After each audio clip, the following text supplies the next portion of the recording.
রাজ্য সরকার রাজ্যের অন্যান্য উন্নয়নের সাথে সাথে খেলাধুলার বিকাশেও যথেষ্টভাবে সচেষ্ট। রাজ্যে ক্রিকেট, ফুটবলের সাথে সাথে বিভিন্ন ইনডোর গেমও যাতে সমানভাবে বিকশিত হয় সেই লক্ষ্যে এগিয়ে চলেছে রাজ্য। স্কুল স্তর থেকেই খেলাধুলার বিকাশের বিষয়ে উদ্যোগী রাজ্য সরকার। 22, 23 ও 24 ডিসেম্বর সল্টলেকে রাজ্য স্কুল তাইকোন্ডো চ্যাম্পিয়নশিপ প্রতিযোগিতায় দক্ষিণ দিনাজপুর থেকে 3 জন জেলার হয়ে প্রতিনিধিত্ব করতে যাচ্ছেন। অনূর্ধ্ব 14 এবং অনূর্ধ্ব 17 বালিকা বিভাগে প্রতিযোগিতায় অংশগ্রহণ করতে যাচ্ছেন এই 3 প্রতিযোগী। জেলার স্কুল স্পোর্টস অ্যাসোসিয়েশনের পক্ষ থেকে বালুরঘাটের টেকনো ইন্ডিয়া পাবলিক স্কুলের এক ছাত্রী, পতিরাম বিদ্যালয়ে এক ছাত্রী এবং বালুরঘাট খাদিমপুর উচ্চ বিদ্যালয়ের এক ছাত্রী যাচ্ছেন এই প্রতিযোগিতায় অংশগ্রহণ করতে। জেলার ইনডোর গেমকে বিকশিত করতে রাজ্য সরকারের এই উদ্যোগকে সাধুবাদ জানিয়েছেন খেলোয়াড় থেকে কোচ সকলেই।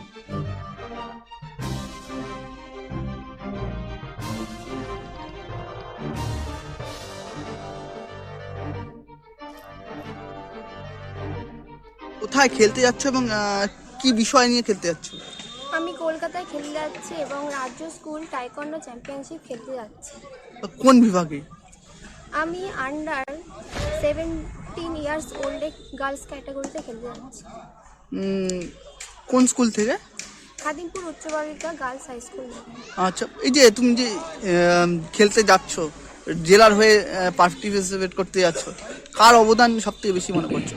এখানকার অনেকেরই অবদান আছে, তার মধ্যে সব থেকে বেশি হলো আমাদের স্যার এবং ম্যানেজার, যারা আমাদেরকে শিক্ষা দান করেছেন, তাদের জন্য আজকে এখানটায় এবং খেলে যেতে পারছেন। কি মনে করছো, কতটা আশাবাদী এই নিয়ে? আশাবাদী, যতটুকু নিজে প্র্যাকটিস করেছি এবং যতটুকু চেষ্টা করবো নিজের বেস্ট দিয়ে খেলার। দাদা, আপনার এই শিক্ষা প্রতিষ্ঠান থেকে 3 জন প্রতিযোগী যাচ্ছে রাজ্য তাইকোন্ডো চ্যাম্পিয়নশিপ খেলতে, বিষয়টা কি যদি বলেন? এটা আমাদের দক্ষিণ Dinajpur district school sports association থেকে আমাদের একটি টিম পাঠানো হচ্ছে। দক্ষিণ দিনাজপুর থেকে আমাদের 3 জন ছেলে মেয়ে পার্টিসিপেট করছে, আন্ডার 14 এবং আন্ডার 17 গার্লসে।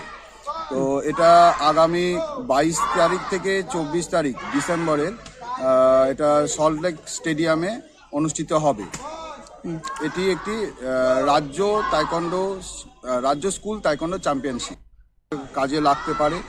তাছাড়াও যারা গোল্ড পাবে তারা ন্যাশনাল লেভেলে পার্টিসিপেট করতে পারবে।